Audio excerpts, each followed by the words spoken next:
เครียดนอนไม่หลับใจไม่ค่อยสงบเพียงหยุดหายใจเข้ารู้ตัวหายใจออกอย่างผ่อนคลายฝึกสติวันละนิดช่วยให้ใจสงบลดความเครียดพอฝึกสติแล้วใจเบาขึ้นชีวิตก็มีความสุขมากขึ้นเลือกตั้งทั้งทีต้องไม่ให้พลาด3 สี3 บัตรเข้าใจให้ครบก่อนเข้าคูหาสีเขียวเอาไว้เลือกตั้งสสแบบแบ่งเขตสีชมพูเอาไว้เลือกพรรคเลือกนโยบายที่คุณชอบและสีเหลืองเอาไว้ออกเสียงประชามติ1 เสียงของคุณมีความหมายต่อประเทศจำสีให้ได้ใช้สิทธิ์ให้ครบ8 กุมภาพันธ์นี้ออกไปใช้สิทธิ์พร้อมกันอนาคตไทยเริ่มจากการเลือกของคุณกระทรวงศึกษาธิการเตรียมออกแนวทางป้องกันการแพร่ระบาดไวรัสนิปาในสถานศึกษาตามมาตรฐานสาธารณสุขสากลนางนฤมลพินโยสินวัฒน์รัฐมนตรีว่าการกระทรวงศึกษาธิการเปิดเผยว่า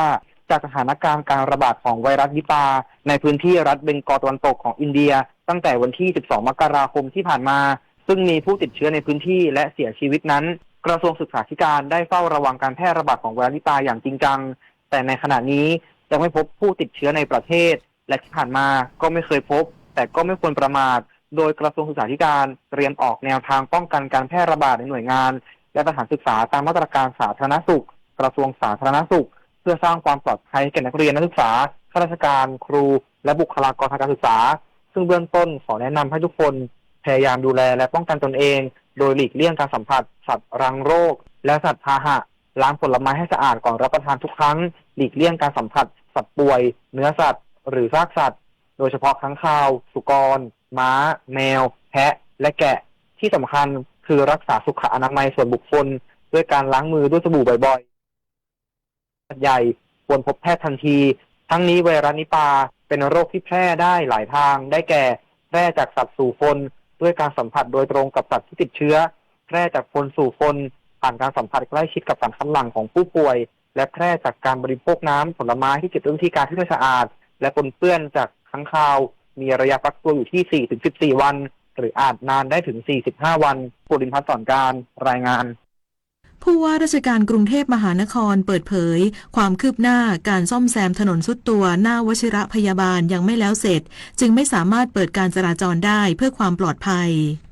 นายชัชชาติ สิทธิพันธ์ผู้ว่าราชการกรุงเทพมหานครกล่าวถึงความคืบหน้าการซ่อมแซมถนนสุดตัวหน้าวชิระพยาบาลขณะนี้ซึ่งมีเสียงสะท้อนเรื่องความขัดข้องจากการจราจรที่ติดขัดในพื้นที่ว่าได้เชิญผู้ว่าการรถไฟฟ้าขนส่งมวลชนแห่งประเทศไทยหรือรฟม.และผู้รับจ้างก่อสร้างมาร่วมหารือกับกทม.และได้รับคำชี้แจงว่าปัจจุบันทางรฟม.ยังมีความจำเป็นต้องซ่อมแซมอุโมงค์ด้านล่างหลุมยุบที่อยู่ในโครงการก่อสร้างรถไฟฟ้าให้แล้วเสร็จหากเปิดการจราจรในขณะนี้จะส่งผลกระทบต่อการก่อสร้างทางรฟม.จึงเสนอให้ปิดการจราจรในเส้นทางนี้จนกว่าการก่อสร้างจะแล้วเสร็จและปลอดภัยซึ่งคาดว่าจะเป็นในปี 2570 ทั้งนี้กลุ่มที่ได้รับผลกระทบโดยตรงจากการปิดเส้นทางดังกล่าวคือบุคลากรทางการแพทย์ที่ปฏิบัติงานอยู่ในวชิรพยาบาลซึ่งขณะนี้กทม.พยายามวางแนวทางแก้ไขทางการวางเส้นทางและจัดรถเสริมเพื่อบรรเทาผลกระทบโดยมีการประชุมติดตามสถานการณ์ทุกสัปดาห์พร้อมรายงานสถานการณ์ทุกเดือนเพื่อหาแนวทางช่วยเหลือบุคลากรและคนไข้ให้ได้รับความสะดวกในการเดินทางมากยิ่งขึ้นปริญญวิทย์ เปี่ยมสมบูรณ์รายงานกกต.ตรังพร้อมอำนวยความสะดวกให้แก่ผู้มีสิทธิเลือกตั้งที่ได้ลงทะเบียนขอใช้สิทธิเลือกตั้งล่วงหน้าทั้งในเขตและนอกเขตได้ไปใช้สิทธิเลือกตั้งล่วงหน้าในวันอาทิตย์ที่ 1 กุมภาพันธ์ 2569นายสมชายโถวิริยกุลผู้อำนวยการสำนักงานคณะกรรมการการเลือกตั้งประจำจังหวัดตรังเปิดเผยว่ากกต.ตรังได้ประชาสัมพันธ์สถานที่ลงคะแนนเลือกตั้งก่อนวันเลือกตั้งสสล่วงหน้าเพื่ออำนวยความสะดวกให้แก่ผู้มีสิทธิเลือกตั้งสสที่ได้ลงทะเบียนขอใช้สิทธิเลือกตั้งล่วงหน้าทั้งในเขตและนอกเขตได้เตรียมความพร้อมไปใช้สิทธิเลือกตั้งล่วงหน้าในวันอาทิตย์ที่ 1 กุมภาพันธ์ 2569 สำหรับสถานที่ลงคะแนนเลือกตั้งก่อนวันเลือกตั้งในเขตเลือกตั้งของจังหวัดตรังทั้ง4เขตเลือกตั้งประกอบ ด้วยเขตเลือกตั้งที่1ที่อาคารอเนกประสงค์โรงเรียนเทศบาล2วัดกระพังสุรินทร์เขตเลือกตั้งที่2ศาลาประชาคมอำเภอห้วยยอดเขตเลือกตั้งที่3ศาลาประชาคมอำเภอนายงและเขตเลือกตั้งที่4ศาลาประชาคมอำเภอกันตังส่วนสถานที่ลงคะแนนเลือกตั้งก่อนวันเลือกตั้งนอกเขตเลือกตั้งเขตเลือกตั้งที่1คืออาคารอเนกประสงค์สวนสมเด็จพระศรีนครินทร์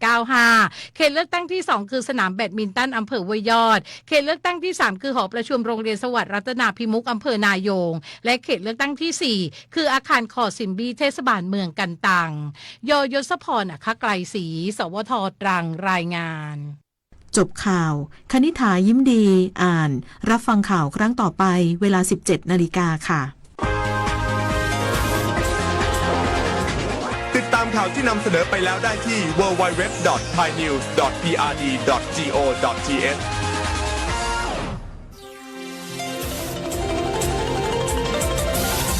วิทยุแห่งประเทศไทยให้ความรู้คู่ความสุขสำนักงานขนส่งจังหวัดลำปางขอเชิญร่วมประมูลทะเบียนรถเลขสวย301หมายเลขกับป้ายประมูลกราฟิกโฉมใหม่สีฟ้าสดใสหมวดอักษรกไก่สฤษีเกษมทรัพย์ทวีบารมีโชคลาภโดยการประมูล2ช่องทางประมูลทางวาจาณสโมสรนครลำปางใกล้สวนสาธารณะเขลางนครและผ่านระบบอินเทอร์เน็ตเว็บไซต์ www.ทะเบียนรถ .com ปิดประมูลในวันเสาร์ที่ 28 มีนาคม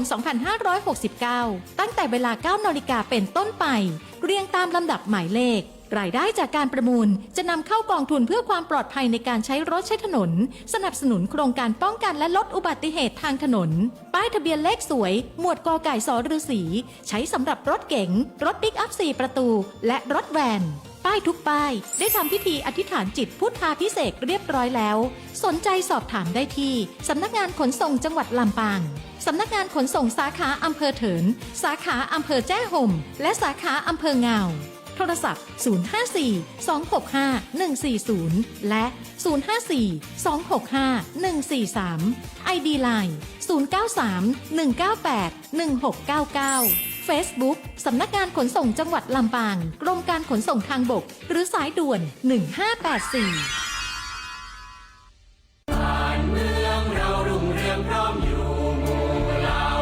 ชาติศาสนาพระมหากษัตริย์คือสถาบันหลักที่อยู่คู่ประเทศไทยมายาวนานความมั่นคงของชาติไม่ได้อยู่ที่ใครคนใดคนหนึ่งแต่อยู่ที่ความเข้าใจและความตระหนักรู้ของพวกเราทุกคนร่วมกันปลูกฝังความภาคภูมิใจในความเป็นไทยศึกษาประวัติศาสตร์วัฒนธรรมและคุณูปการของสถาบันหลักเพื่อส่งต่อความเข้มแข็งนี้สู่ลูกหลานเราคือพลังรักชาติร่วมสร้างสรรค์และปกป้องผืนแผ่นดินไทยด้วยจิตสำนึกที่ดีสำนักงานประชาสัมพันธ์ที่3กรมประชาสัมพันธ์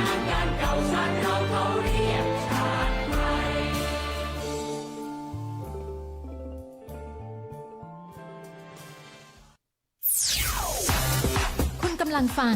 สถานีวิทยุกระจายเสียงแห่งประเทศไทยจังหวัดลำปาง FM 97 MHz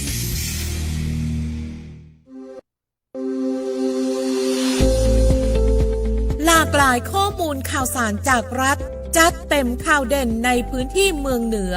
เวลาดี 4 โมงแรงในรายการอู้ข่าวเจ้าเหนือทางสถานีวิทยุแห่งประเทศไทยภาคเหนือตอนบน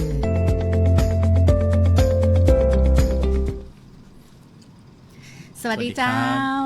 ปะกับอู้ข่าวเจ้าเหนือสวทลำปางเจ้าวันนี้เขาเป็นเจ้าภาพเนาะพร้อมกับฮับฟังผ่าน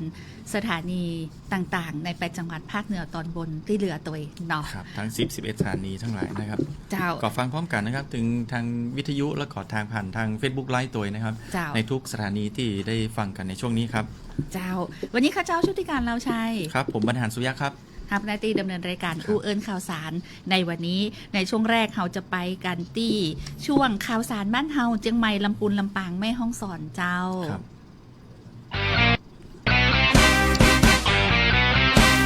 อู้ข่าวเจ้าเหนือช่วงข่าวสารบ้านเฮาเจียงใหม่ลำพูนลำปางแม่ฮ่องสอนครับ อู้ข่าวเจ้าเหนือนะครับในช่วงข่าวสารบ้านเฮานะครับเชียงใหม่ลำพูนลำปางแม่ฮ่องสอนวันนี้เริ่มต้นที่ลำปางกันก่อนครับพี่แอลครับเจ้าจนคุณมาทานเลยครับผมที่ลำปางวันนี้ครับตั้งแต่เจ้ามาผมไปที่ค่ายสุรศักดิ์มนตรีนะครับตรงสนามเป็นมีการจัดกิจกรรมรณรงค์ประชาสัมพันธ์คิกออฟเรื่องของหมอกควันไฟป่าขึ้นของจังหวัดลำปางครับกับปีนี้ก็ด้วยเรื่องของเทคโนโลยีที่มันเพิ่มเติมเข้ามานะครับนอกจากเขาจะมีการปล่อยแถวปล่อยขบวนกันเหมือนกุ๊กปีนะครับการสร้างการตระหนักรู้แล้วก็เป็นการแสดงถึงว่าพี่น้องประชาชนตอนนี้ลำปางเขาพร้อมแล้วเนอะทุกหน่วยงานที่จะพร้อมในการที่จะมาเคลียร์เรื่องของหมอกควันไฟป่านะครับก็โดยทางด้านท่านผู้ว่าราชการจังหวัดลำปางนะครับนายวิวัฒน์อินไทยวงศ์นะครับท่านผู้ว่าก็ได้มีการมาเป็นประธานในพิธีนี้ตัวนะครับโดยทางด้านส่วนราชการต่างๆนะครับที่มาพร้อมเพรียงกันทั้งยุทโธปกรณ์ต่างๆหรือว่าบรรดาบุคลากรต่างๆนะครับแสดงความพร้อมกันโดยมีทางด้านท่านผู้อำนวยการสำนักงานทรัพยากรธรรมชาติสิ่งแวดล้อมจังหวัดลำปางนะครับท่านก็บอกว่าจังหวัดลำปางเขาเนี่ยนะครับในปีนี้นะครับเราจะรณรงค์ในเรื่องของการลดการเผาตั้งแต่ต้นทางก็คือตั้งแต่บริเวณบ้านละนะครับในเรื่องของการจัดการเกี่ยวกับเศษใบไม้ต่างๆภายในบ้านเพื่อที่จะทำให้สร้างการตระหนักรู้พี่น้องประชาชนฮักสิ่งแวดล้อมแล้วก็ฮักทรัพยากรธรรมชาติ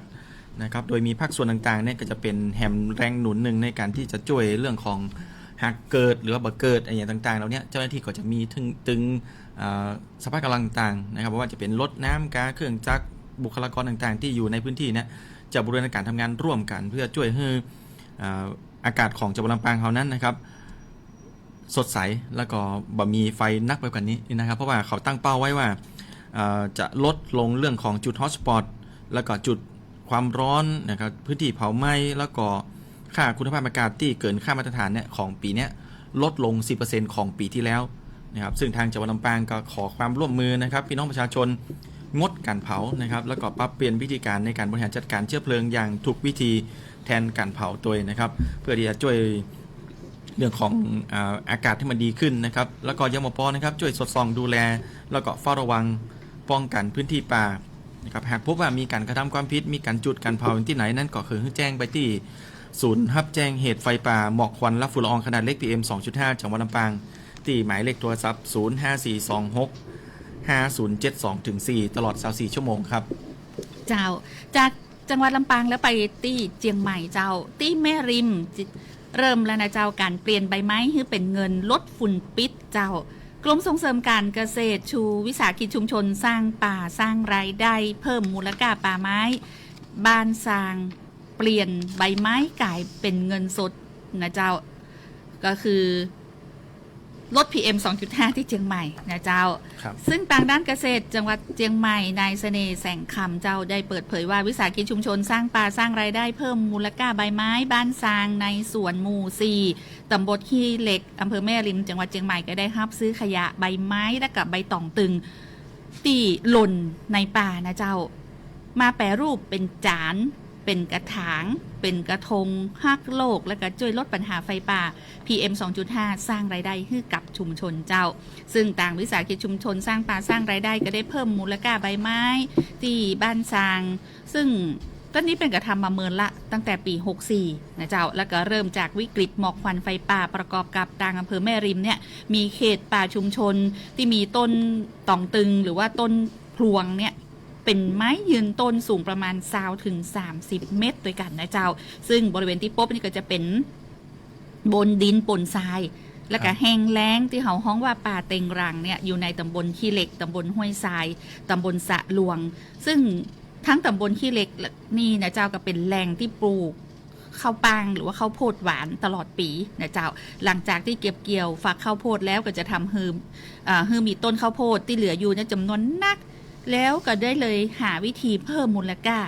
รับซื้อไร่ละ800 บาทนะเจ้าและกระส่วนใบตองตึงเนี่ยราคา4 ใบ1 บาทโอ้4 ใบบาทเจ้านำมาผลิตเป็นจาน รักโลกขนาดต่างๆเจ้าซึ่งราคาก็จะแตกต่างกันออกไปแล้วแต่ขนาดและก็รูปแบบจำหน่ายให้กับโรงแรมชั้นนำบอกว่าจะเป็นพื้นที่ในจังหวัดเชียงใหม่กรุงเทพก็ดีตลอดถึงต่างประเทศโดยเจ้าซึ่งปัจจุบันเนี่ยได้มีการพัฒนารูปแบบเป็นกล่องเข้าของตีละลึกสมุดโน้ตนำบัตรผลิตภัณฑ์แฮมหลายอย่างเจ้ารวมทั้งศิลปะตกแต่งภายในรวมถึงพัฒนาเศษวัสดุเหลือใช้ทางการเกษตรอื่นๆซึ่งต่างกลุ่มเนี่ยเป็นก็มีแนวคิดว่าใบไม้แต่ละตีเนี่ยมีความสวยงามมีคุณสมบัติที่แตกต่างกันไปทางนี้วิสาหกิจชุมชนก็เป็นห้องว่าสร้างป่าสร้างรายได้เพิ่มมูลค่าใบไม้บ้านสร้างเป็นกับเปิดศูนย์เฮียนฮู้ฮือกับเกษตรกรผู้สนใจนะที่เข้ามาเฮียนฮู้ได้รับความฮู้แล้วก็ปีกไปต่อยอดเนาะก็ถือว่าช่วยแก้ไขปัญหาฝุ่นควันไฟป่าได้อย่างดีครับเจ้าก็ยังเป็นเรื่องของหมอกควันไฟป่านะครับเจ้าไปที่ฝางนะครับที่อำเภอฝางเนี่ยนะครับอุทยานแห่งชาติดอยผ้าห่มปกก็ได้มีการทำ MOU นะครับกับหน่วยงานต่างๆที่เกี่ยวข้องเพื่อเป็นการป้องกันแก้ไขปัญหาไฟป่าแล้วก็หมอกควันฝุ่นละอองขนาดเล็ก PM 2.5 ครับที่อุทยานแห่งชาติดอยผ้าห่มปกตำบลปงน้ำร้อนอำเภอฝางจังหวัดเชียงใหม่นะครับทางด้านนายอัศนัยนินพุทธชานะครับผู้หัวหน้าอุทยานแห่งชาติดอยผ้าห่มปกนะครับกับมีการลงนาม MOU การป้องกันการแก้ไขปัญหาไฟป่าหมอกควันและฝุ่นละอองขนาดเล็ก PM 2.5 ในพื้นที่อุทยานแห่งชาติดอยผ้าห่มปกร่วมกับอำเภอฝางอำเภอแม่อายอำเภอชัยปราการจังหวัดเชียงใหม่องค์กรปกครองส่วนท้องถิ่นและก็หน่วยงานต่างๆที่เกี่ยวข้องเพื่อจะเสริมสร้างความร่วมมือในการแก้ไขปัญหาไฟป่าหมอกควันและฝุ่นละอองขนาดเล็ก PM 2.5 ผ่านกระบวนการขับเคลื่อนกลไกในระดับท้องถิ่นเพื่อให้เกิดการพัฒนาความร่วมมือระหว่างภาคประชาชนและก็หน่วยงานที่เกี่ยวข้องในการบริหารจัดการไฟป่าหมอกควันและก็ฝุ่น PM 2.5 ในการแก้ไขปัญหามลพิษทางอากาศให้เป็นไปอย่างมีประสิทธิภาพครับรวมไปถึงการนำไปสู่การพัฒนาในมิติอื่นๆในเรื่องของการ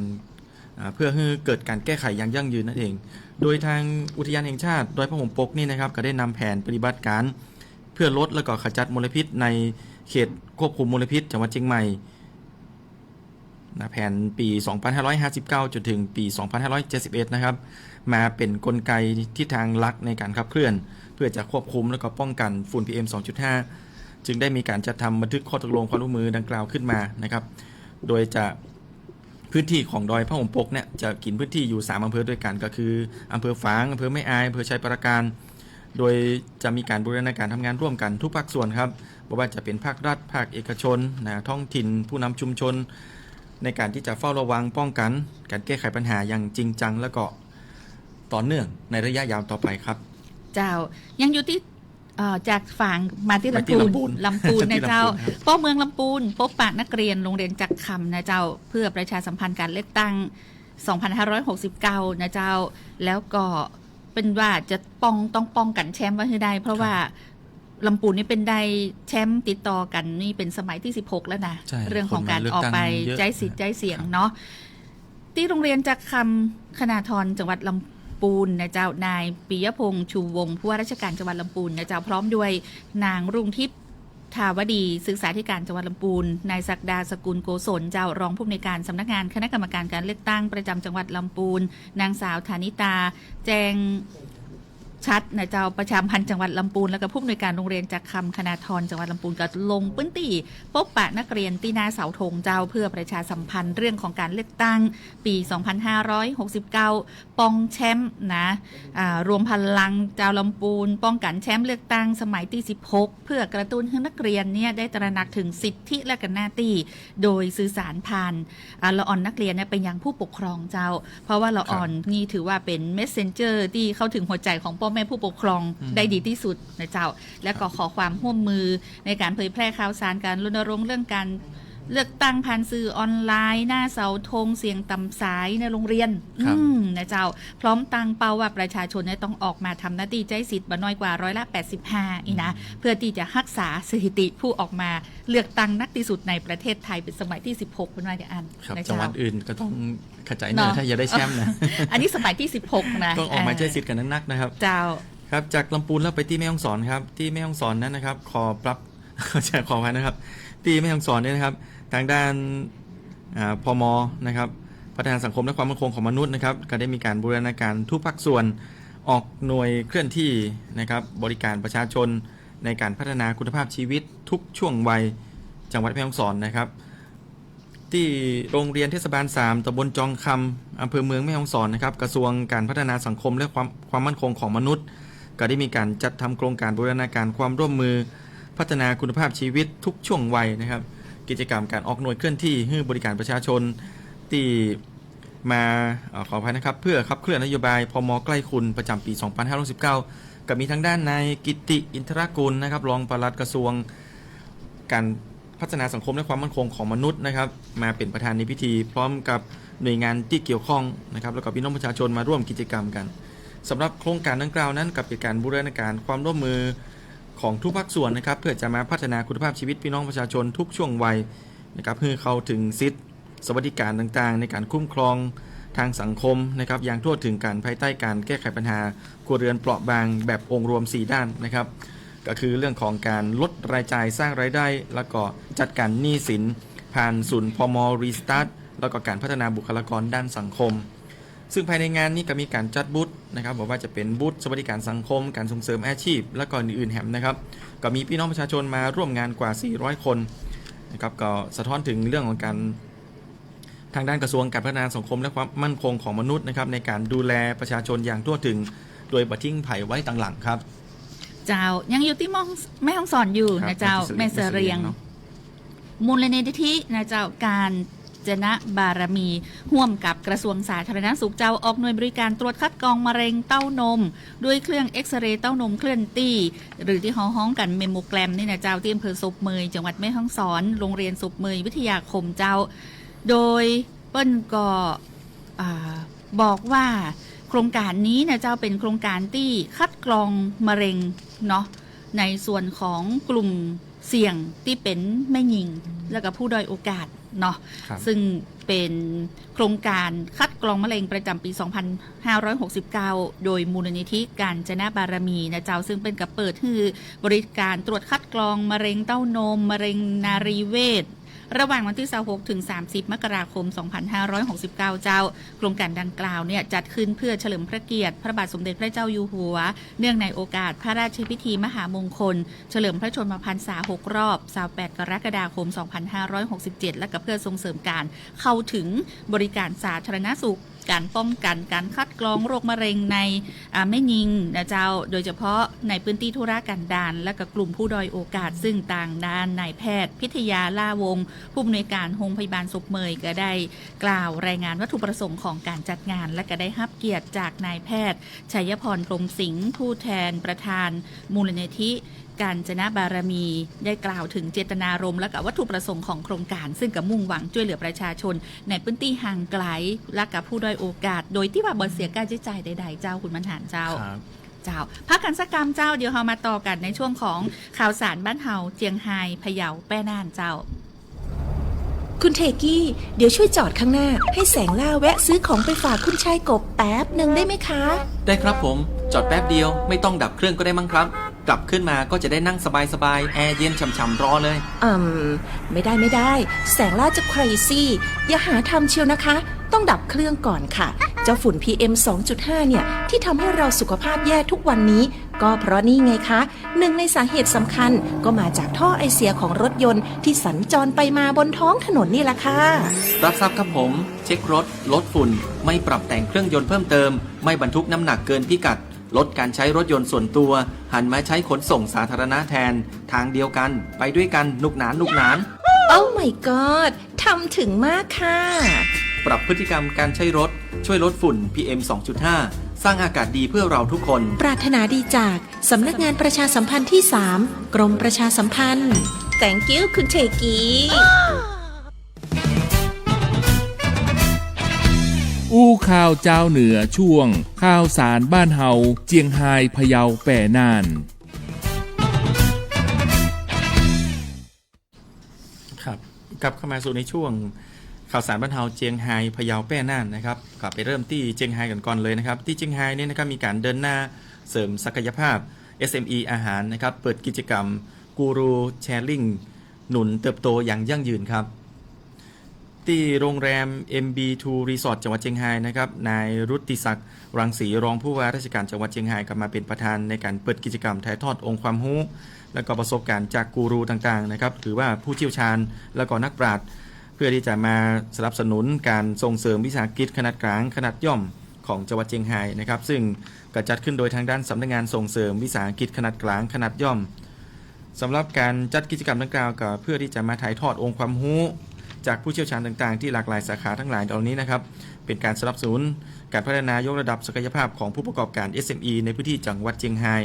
โดยเฉพาะกลุ่มผู้ประกอบการด้านอาหารนะครับคือมีความรู้ความเข้าใจในเรื่องของมาตรฐานนะครับว่าเป็นการเรื่องของความเข้าใจเกี่ยวกับการขอรับรองมาตรฐานจากสำนักงานคณะกรรมการอาหารและยาหรือว่าอย.และก็การขออนุญาตสถานที่ผลิตอาหารรวมถึงการเตรียมความพร้อมในการเข้าถึงแหล่งเงินทุนและก็ธุรกิจด้วยนะครับโดยทางด้านสำนักงานส่งเสริมวิสาหกิจขนาดกลางและขนาดย่อมหรือว่าสสว.ก็ได้มอบหมายให้ทางด้านศูนย์บริการ SME ครบวงจรกลุ่มจังหวัดภาคเหนือตอนบน2จังหวัดเชียงรายเป็นผู้ประสานงานนะครับในการขอความร่วมมือนะครับเกี่ยวกับเครือข่ายต่างๆในพื้นที่นะครับเพื่อจะร่วมกันขับเคลื่อนการส่งเสริมวิสาหกิจขนาดกลางและขนาดย่อมเพื่อมีความเข้มแข็งสามารถแข่งขันและก็เติบโตได้อย่างยั่งยืนในพื้นที่จังหวัดเชียงรายต่อไปครับเจ้าจากเชียงรายมาต่อที่พะเยาเจ้าจังหวัดพะเยาเปิดยุทธการป้องป่าล่าไฟปี 2569 ชูระบบซิงเกิลคอมมานด์ตั้งเป้าลดจุดความร้อน 20% เจ้าที่บริเวณลานด้านหน้าที่ว่าการอำเภอปงจังหวัดพะเยานางสาวออนอาภาโลวีระผู้ว่าราชการจังหวัดพะเยาเจ้าเป็นประธานเปิดกิจกรรมรณรงค์และเปิดยุทธการป้องป่าล่าไฟเพื่อเตรียมความพร้อมรับมือสถานการณ์ไฟป่าหมอกควันและฝุ่นละอองขนาดน้อย PM 2.5 ในพื้นที่เจ้าผู้ว่าราชการจังหวัดพะเยาเปิดเผยว่างานดับไฟป่าปีนี้มีความท้าทายอย่างนักเลยเนื่องจากว่าพื้นที่เกิดเหตุมักจะเป็นป่าเลิกแล้วก็เข้าไปนี่ก็สูงชันนะเจ้าก็คือจริงนะถ้าคนเมืองเป็นห้องจะอีเนาะซึ่งก็ยากต่อการเข้าถึงจังหวัดก็เลยนำระบบซิงเกิลคอมมานด์มาใช้เจ้าโดยฮือต่างในอำเภอเนี่ยเป็นผู้บัญชาการหลักในแต่ละพื้นที่เพื่อความไวความแม่นยำและก็เข้าไประงับเหตุได้อย่างทันท่วงทีนะเจ้านอกจากนี้แล้วยังมีการถอดบทเรียนจากปีที่ผ่านมาโดยเน้นการทำงานเชิงป้องกันเป็นสำคัญบอกว่าจะเป็นการทำแนวกันไฟการบริหารจัดการเชื้อเพลิงทางการเกษตรก็ดีและการเฝ้าระวังกลุ่มคนที่เข้าไปหาของป่าซึ่งเป็นสาเหตุหลักของการเกิดไฟพร้อมตั้งเป้าหมายลดจุดความร้อนหรือจุดฮอตสปอตปีนี้ต้องได้อย่างน้อย20%หากเป็นไปได้จะเร่งผลักดันให้ถึง50%เพื่ออากาศที่สะอาดของพี่น้องเจ้าจังหวัดพะเยาเจ้าซึ่งกิจกรรมในเตื้อนี้ก็มีกำลังพลจากภาคส่วนต่างๆทั้งป่าไม้อุทยานทหารตำรวจและก็อาสาสมัครเข้าร่วมกว่า569นายเจ้าโดยมีการบริการงบประมาณและก็เครื่องไม้เครื่องมือแล้วก็คือลงถึงผู้ปฏิบัติงานโดยพื้นที่โดยตรงเลยเพื่อให้เกิดการแก้ไขปัญหาอย่างยั่งยืนต่อไปเจ้าครับแล้วก็ที่จังหวัดน่านนะครับทางด้านมูลนิธิฮักเมืองน่านก็มีการจัดกิจกรรมกล้าดีปีที่10นะครับประจำปี2569นะครับพลังสร้างสรรค์เมืองน่านยั่งยืนนะครับที่ห้องประชุมแกนบอลรูมโรงแรมเทวราชอำเภอเมืองจังหวัดน่านนะครับทางด้านนายบรรจงขุนเพชรรองผู้ว่าราชการจังหวัดน่านมาเป็นประธานในพิธีเปิดเวทีแสดงผลงานและก็มอบทุนการศึกษาโครงการกล้าดีปีที่10ภายใต้แนวคิดการดำเนินงานพลังสร้างสรรค์เมืองน่านยั่งยืนโดยการสนับสนุนของทางด้านการไฟฟ้าฝ่ายผลิตแห่งประเทศไทยหรือว่ากฟผ.นะครับมาเป็นหน่วยงานหลักในการสนับสนุนและก็เปิดโอกาสให้ในเรื่องของพื้นที่นะครับในการเรียนรู้กับเด็กและเยาวชนจังหวัดน่านนะครับทั้งในระบบและก็นอกระบบการศึกษาโดยมีทางด้านว่าที่ร้อยตรีกฤษดาคงอยู่วิทยากรระดับ9นะครับมีกองส่งเสริมสร้างทัศนคติด้วยการใช้พลังงานฝ่ายจัดการด้านการใช้พลังงานการไฟฟ้าฝ่ายผลิตแห่งประเทศไทยนะครับมาพูดถึงเรื่องวัตถุประสงค์ของงานนะครับสุมาโดยนะครับโดยภาพรวมของการทำงานของภารกิจของทางด้านกฟผ.ภายในจังหวัดน่านนะครับให้บรรดาพ่อแม่พี่น้องหรือว่าคนที่มาร่วมงานได้รับรู้รับทราบกันสำหรับโครงการกล้าดีนี้นะครับก็ได้รับความร่วมมือกับทางด้านเครือข่ายสถานศึกษาและก็ชุมชนในพื้นที่จังหวัดน่านดำเนินกิจกรรมปลูกจิตสำนึกรักป่าและก็การอนุรักษ์ทรัพยากรธรรมชาติอย่างต่อเนื่องจนเกิดการจุดประกายด้านความคิดนะครับ ด้านสิ่งแวดล้อมในใจของเด็กและก็เยาวชนพร้อมส่งเรื่องของส่งเสริมกระบวนการเรียนรู้ภายใต้แนวคิดเด็กคิดเด็กทำเด็กพูดนะครับผ่านการมีส่วนร่วมอย่างแท้จริงนะครับซึ่งในงานนี้ก็มีเวทีเสวนาตัวนะครับละอ่อนได้มามาจากกันนะครับโดยมีตัวแทนของเด็กและก็เยาวชนในโครงการมานั่งนังจากกันนะครับจำนวน10ทีมด้วยกันพร้อมกับมอบเกียรติบัตรและก็มอบทุนการศึกษากับละอ่อนในโครงการกล้าดีปีที่10แล้วก็มีหลังจากนั้นนะครับก็ได้ไปเยี่ยมชมบูธต่างๆนะครับในการจัดงานในครั้งนี้ตัวนะครับโดยตลอดระยะเวลาการดำเนินงานนะครับโครงการนี้ได้เปิดโอกาสให้เยาวชนเสนอแนวคิดและก็ลงมือทำโครงการฟื้นฟูทรัพยากรป่าไม้และการอนุรักษ์ต้นน้ำเมืองน่านและก็การบูรณาการทำงานนะครับกับชุมชนนะครับทำให้เกิดเรื่องของ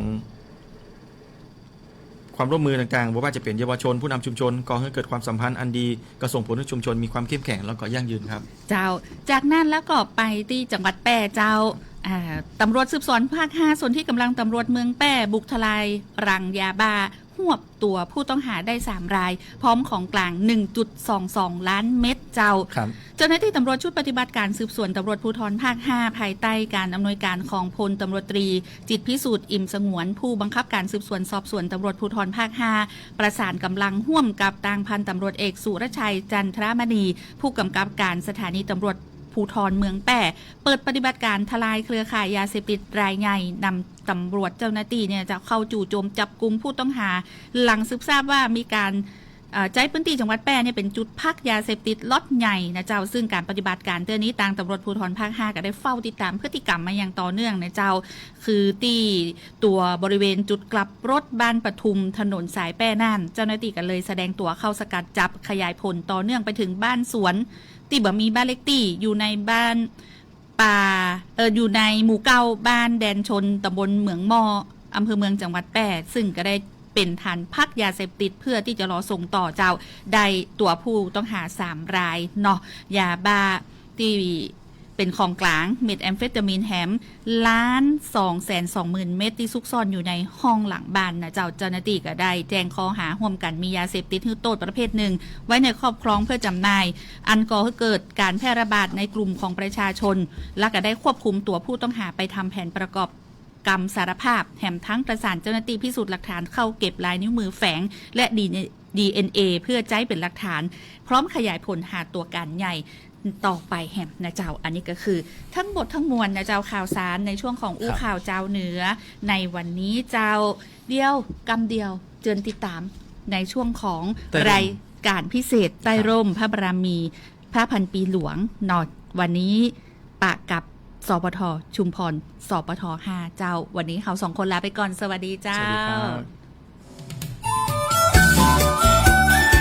ติดตามรับฟังรายการอู้ข่าวเจ้าเหนือได้ทุกวันจันทร์ถึงวันศุกร์เวลาดี 4 โมงแรงทางสวทลำปาง FM 97 เมกะเฮิรตซ์สวทลำพูน FM 95 เมกะเฮิรตซ์สวทพะเยา FM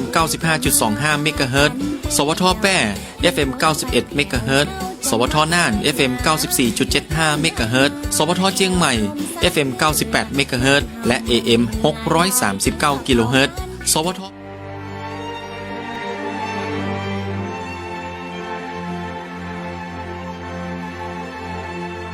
สถานีวิทยุกระจายเสียงแห่งประเทศไทย70สถานีทั่วทุกภูมิภาคเสนอรายการใต้ร่มพระบารมีพระพันปีหลวง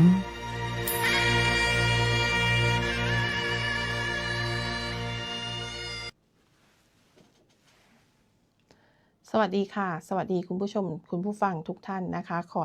ต้อนรับคุณผู้ชมคุณผู้ฟังค่ะเข้าสู่รายการใต้ร่มพระบารมีพระพันปีหลวงนะคะวันนี้พบกันในวันพุธที่28มกราคม2569ค่ะดิฉันนางสาวเย็นจิตอักกำจรนะคะจากสวทชุมพรนะคะรับหน้าที่เป็นผู้ดำเนินรายการค่ะรายการใต้ร่มพระบารมีพระพันปีหลวงนะคะเป็นรายการที่จะพาทุกท่านไปร่วมระลึกถึงพระมหากรุณาธิคุณอันยิ่งใหญ่ของสมเด็จพระนางเจ้าสิริกิติ์พระบรมราชินีนาถพระบรมราชชนนีพันปีหลวงผู้ทรงเป็นดั่งแม่ของแผ่นดินนะคะผู้ทรงอุทิศทั้งพระวรกายและพระราชหฤทัย เพื่อประโยชน์สุขของพระสงฆ์นิกรชาวไทยมาอย่างยาวนานค่ะรายการใต้ร่มพระบารมีพระพันปีหลวงนะคะแบ่งเป็น3ช่วงด้วยกันค่ะช่วงแรกค่ะเป็นช่วงของภาพเก่าเล่าเรื่องนะคะวันนี้จะพาไปย้อนภาพความประทับใจเมื่อครั้งเสด็จเยือนจังหวัดชุมพรนะคะช่วงต่อไปค่ะช่วงตามรอยพระเมตตาค่ะวันนี้นำเสนอสารคดีเฉลิมพระเกียรติสมเด็จพระพันปีหลวงชุดแม่ของแผ่นดินนะคะตอนพระราชดำริการอนุรักษ์เต่าทะเลค่ะและในช่วงสืบสารพระราชปณิธานนะคะวันนี้นำเสนอเรื่องราวของศูนย์ส่งเสริมการเรียนรู้อำเภอพะโต๊ะจังหวัดชุมพรนะคะจัดโครงการสกร.รักน้ำสืบสารปณิธานแม่ของแผ่นดินเพื่อถวายเป็นพระราชกุศลแด่สมเด็จพระนางเจ้าสิริกิติ์พระบรมราชินีนาถพระบรมราชชนนีพันปีหลวงและปลูกจิตสำนึกให้กับนักศึกษานะคะรู้คุณค่าและร่วมอนุรักษ์ทรัพยากรน้ำในชุมชนและเรื่องราวของจิตอาสา 904 สืบสารพระราชปณิธานของพระบาทสมเด็จพระเจ้าอยู่หัวรัชกาลที่ 10ในการเป็นจิตอาสาช่วยอำนวยความสะดวกให้กับประชาชนที่เดินทางไปกราบถวายบังคมพระบรมศพพระพันปีหลวงค่ะซึ่งนี่ก็เป็นเรื่องราวทั้งหมดที่เราจะนำมาเสนอกันในรายการใต้ร่มพระบารมีพระพันปีหลวงในวันนี้นะคะในช่วงต่อไปของรายการค่ะเป็นช่วงของภาพเก่าเล่าเรื่องนะคะที่จะพาไป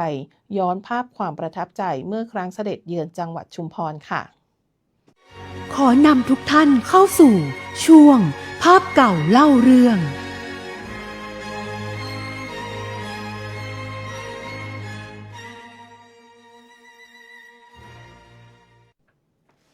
กลับเข้ามาสู่ในช่วงของภาพเก่าเล่าเรื่องนะคะอย่างที่บอกไปในวันนี้จะพาไปย้อนภาพความประทับใจเมื่อครั้งเสด็จเยือนจังหวัดชุมพรค่ะไปติดตามรับชมรับฟังคลิปวิดีโอดังกล่าวได้เลยค่ะ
หลังจากที่เสด็จพระราชดำเนินเยี่ยมราษฎรภาคอีสานและภาคเหนือแล้วพระบาทสมเด็จพระเจ้าอยู่หัวและสมเด็จพระนางเจ้าพระบรมราชินีนาถได้เสด็จพระราชดำเนินภาคใต้เพื่อเยี่ยมเยียนราษฎร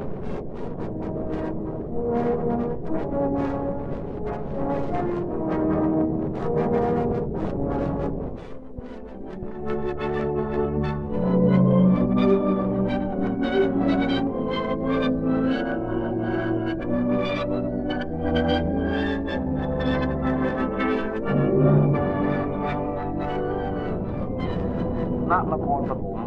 ซึ่งเป็นแหล่งแรกที่พุทธศาสนาเข้ามาสู่ประเทศไทยรถไฟพระที่นั่งได้หยุดเพื่อองค์พระประมุขพระราชทานดอกไม้ธูปเทียนให้ผู้ว่าราชการจังหวัดนครปฐมนำไปถวายสักการะพระปฐมเจดีย์ในโอกาสนี้ผู้ซึ่งมาเฝ้ารับเสด็จก็ได้ถือโอกาสนำของขึ้นทูลเกล้าทูลกระหม่อมถวายด้วยความจงรักภักดี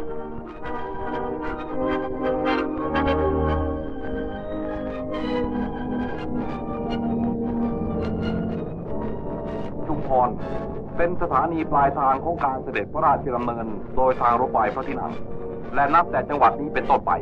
จะเป็นการเสด็จโดยรถยนต์พระที่นั่งเข้าสู่จังหวัดต่างๆ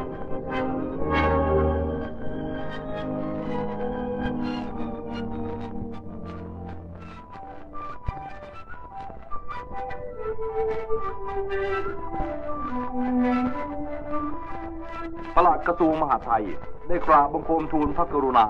นำข้าราชการเข้าเฝ้าทูลละอองธุลีพระบาท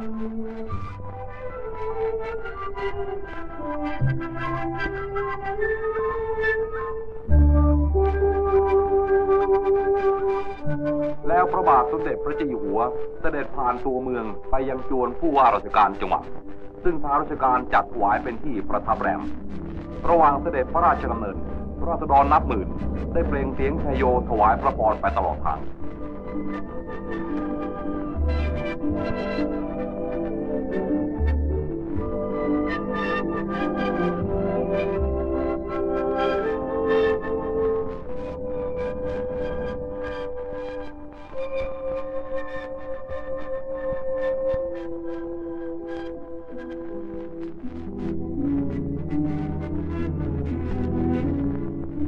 ศาลากลาง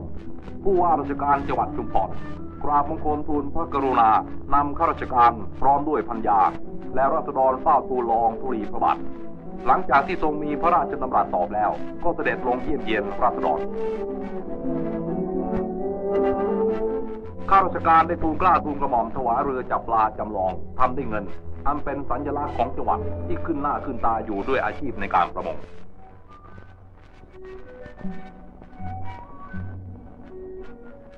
บรรดาผู้ที่มาเฝ้านั้นบางคนอุตส่าห์มาจองที่นั่งตั้งแต่ 4 นาฬิกาและมีตั้งแต่คนชราลงไปจนถึงเด็กเล็กๆการได้เข้าเฝ้าอย่างใกล้ชิดนั้นเป็นสิ่งที่ทำให้แต่ละคนเต็มไปด้วยความตื้นตันใจในพระมหากรุณาธิคุณการเสด็จเยี่ยมราษฎรครั้งนี้เป็นสิ่งซึ่งผู้เข้าเฝ้าชื่นชมและจะรำลึกถึงไปอีกนานนัก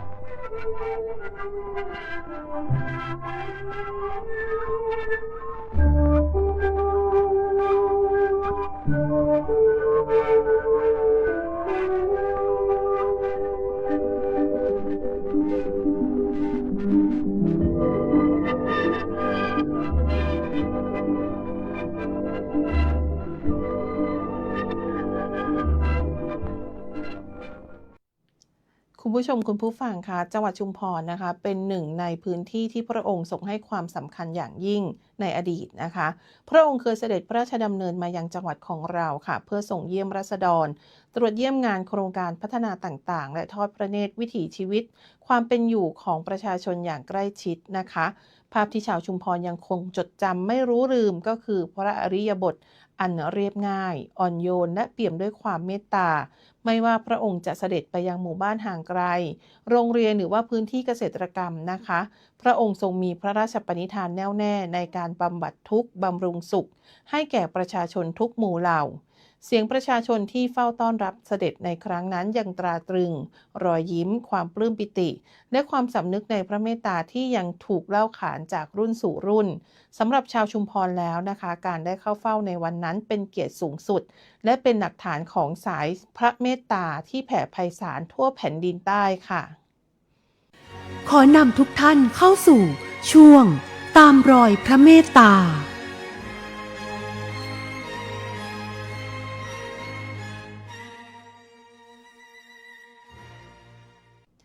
กลับเข้ามาสู่ช่วงตามรอยพระเมตตานะคะวันนี้จะนำเสนอกันในเรื่องสารคดีเฉลิมพระเกียรติสมเด็จพระพันปีหลวงชุดแม่ของแผ่นดินตอนพระราชดำริการอนุรักษ์เต่าทะเลค่ะไปติดตามได้เลยค่ะ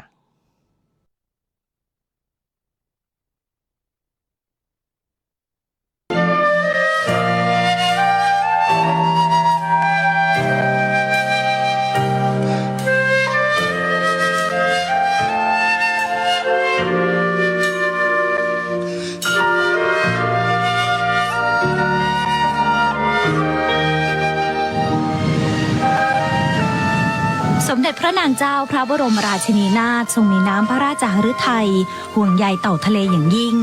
ทรงตระหนักว่าทรัพยากรธรรมชาติทางทะเลนับวันมีแต่จะลดน้อยลงจากท้องทะเลของไทยโดยเฉพาะเต่าทะเลเช่นเต่ามะเฟืองเต่าตะหนุและเต่ากระทั้งที่ในอดีตเคยมีเป็นจำนวนมากอันเนื่องมาจากราษฎรนิยมเก็บไข่เต่าไปซื้อขายประกอบเป็นอาหารส่งผลให้เต่าทะเลลดจำนวนลงอย่างรวดเร็วนอกจากนี้ลูกเต่าแรกเกิดก็มักจะเป็นเหยื่อของเหล่าสัตว์ใหญ่ในทะเลด้วย ด้วยเหตุนี้สมเด็จพระนางเจ้าพระบรมราชินีนาถจึงได้พระราชทานพื้นที่เกาะมันในตำบลกร่ำอำเภอแกลงจังหวัดระยองเมื่อวันที่ 11 สิงหาคม พุทธศักราช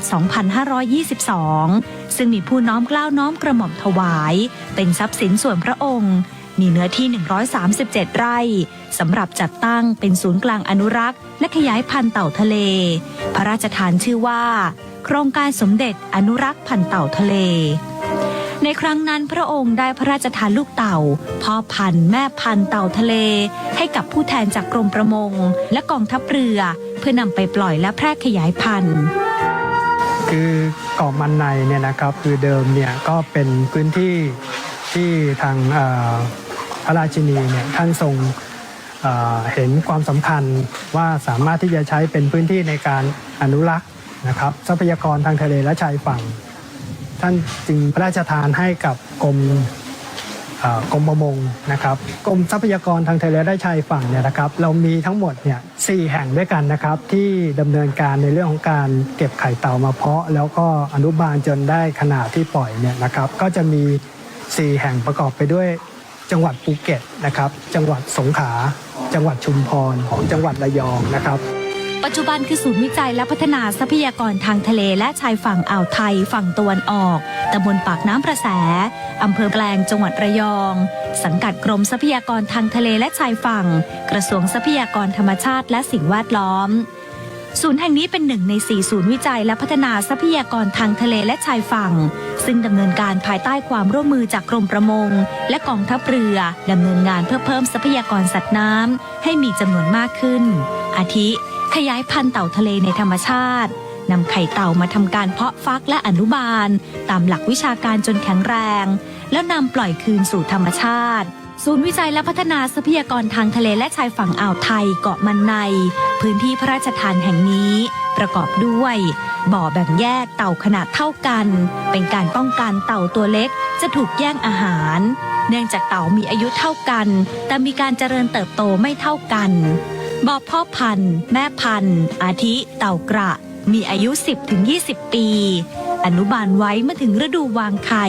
ก็จะนำไปปล่อยไว้ที่คอกเต่าทะเลธรรมชาติในพื้นที่กว่า30 ไร่เพราะจริงๆแล้วเนี่ยเราอยากจะเลี้ยงเขาในบ่อธรรมชาติเขาจะต้องมีหาดทรายซึ่งในเขตอ่าวไทยเนี่ยด้านอ่าวไทยเนี่ยครับ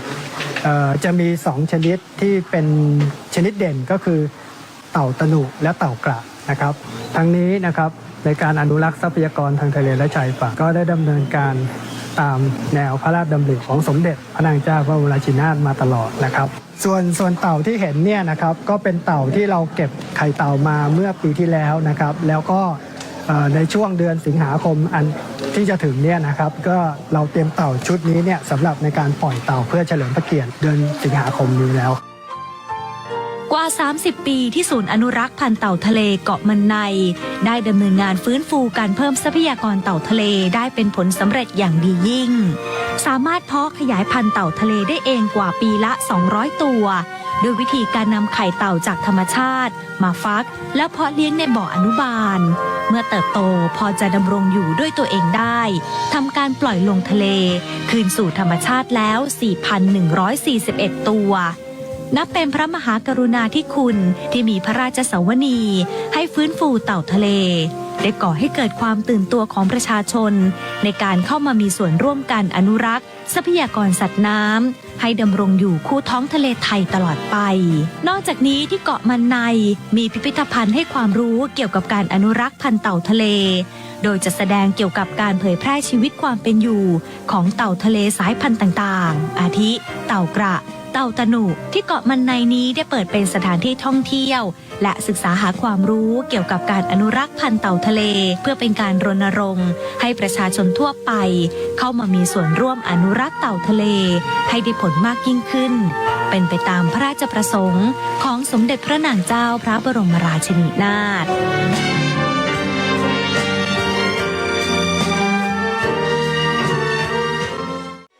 ขอนำทุกท่านเข้าสู่ช่วงสานต่อพระราชปณิธาน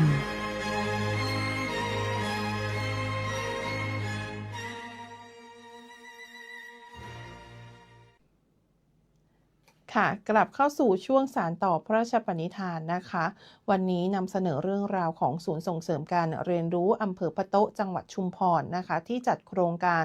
สกร.รักน้ำสืบสานปณิธานแม่ของแผ่นดิน เพื่อถวายเป็นพระราชกุศลแด่สมเด็จพระนางเจ้าสิริกิติ์พระบรมราชินีนาถพระบรมราชชนนีพันปีหลวงและปลูกฝังจิตสำนึกนะคะให้กับนักศึกษารู้คุณค่าและอนุรักษ์ทรัพยากรน้ำในชุมชนค่ะรวมไปถึงเรื่องราวของจิตอาสา 904 สืบสานพระราชปณิธานของพระบาทสมเด็จพระเจ้าอยู่หัวรัชกาลที่ 10 ในการเป็นจิตอาสาช่วยอำนวยความสะดวกให้กับประชาชนที่เดินทางไปกราบถวายบังคมพระบรมศพพระพันปีหลวงนะคะไปติดตามรับชมรับฟังได้เลยค่ะ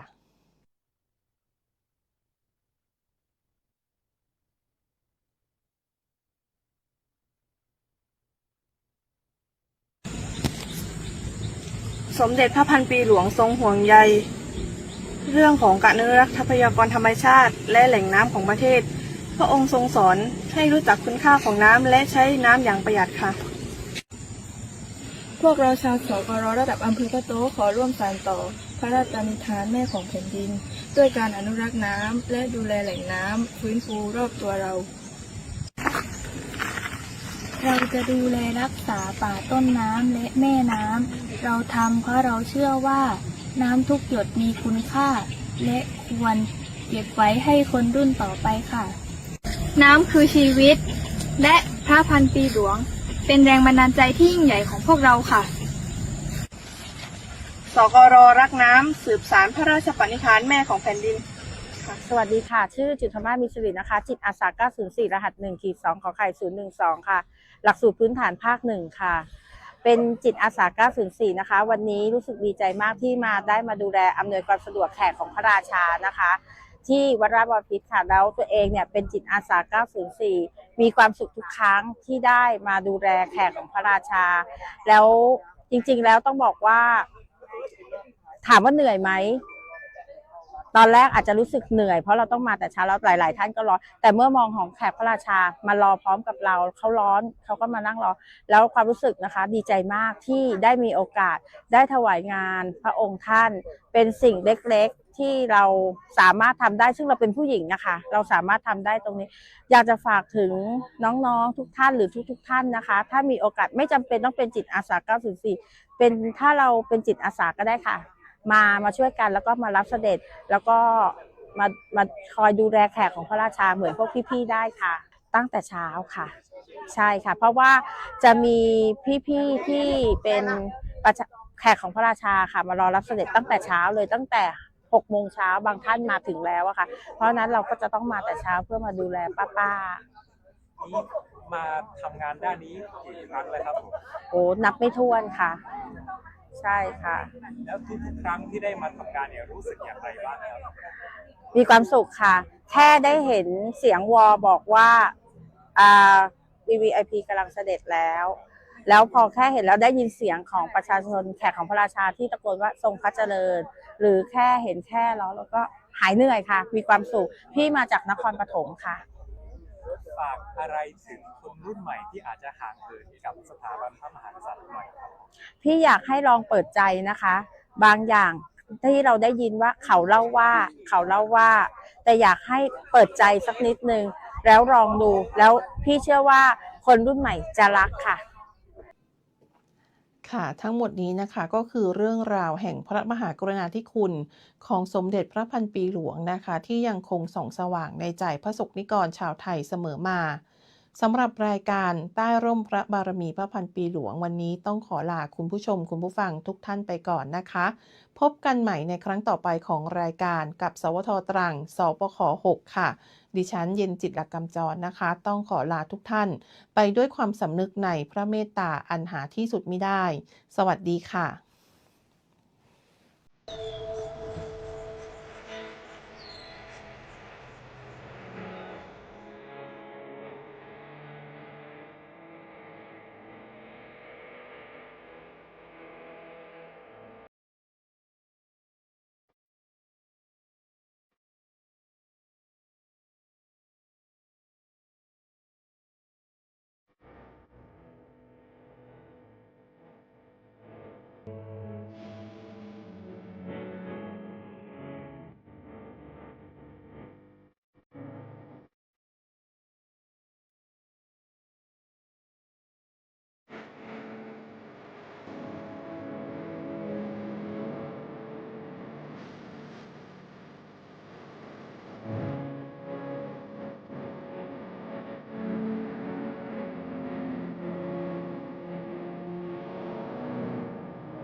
พระองค์ทรงสิ้นแล้วสี่แก้วสูง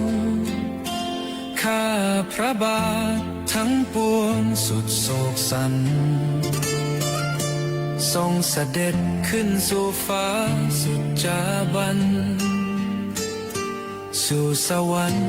ข้าไลไกลกังวลเคยเป็นคู่ร่วมเรียงเคียงกษัตริย์เป็นร่มฉัดแผ่นดินมาทุกฟ้าฝนครองแผ่นดินเคียงคู่พระภูมิพลไทยทุกคนแสนอาลัยในพระองค์